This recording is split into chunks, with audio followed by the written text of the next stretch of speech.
Hi, I'm Sean Lean, the President of the Legislative Council in the Victorian Parliament, and I'm here to give an overview of the Parliament sitting this week. The first item of business we did this week was a condolence motion for John Landy.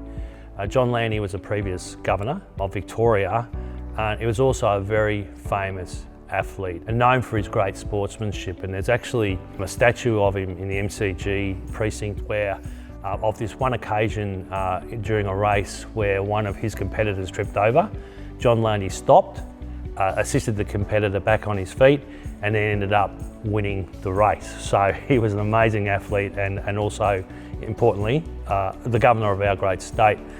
The main item for us this week was that 10 of the new MLCs, the new MPs, gave their inaugural speech. This is on top of the 4 MPs that gave their inaugural speech when we first sat last year. Inaugural speech is the first opportunity for an MP that's been newly elected to be able to speak in the Parliament.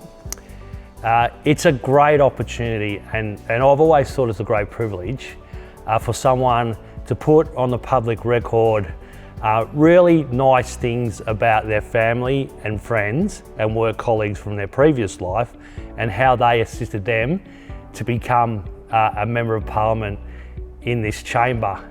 Under the Westminster system, there's this, I think it's a bit of a harsh practice, but there's this practice where it's considered that you shouldn't say anything in the Parliament until you've made your first speech.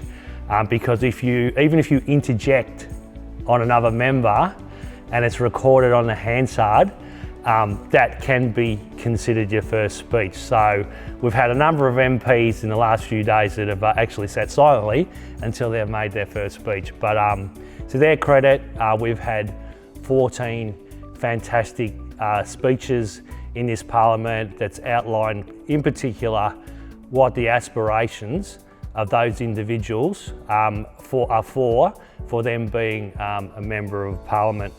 We also had what's called general business, and this is an opportunity for non-government MPs to bring in private members' bills.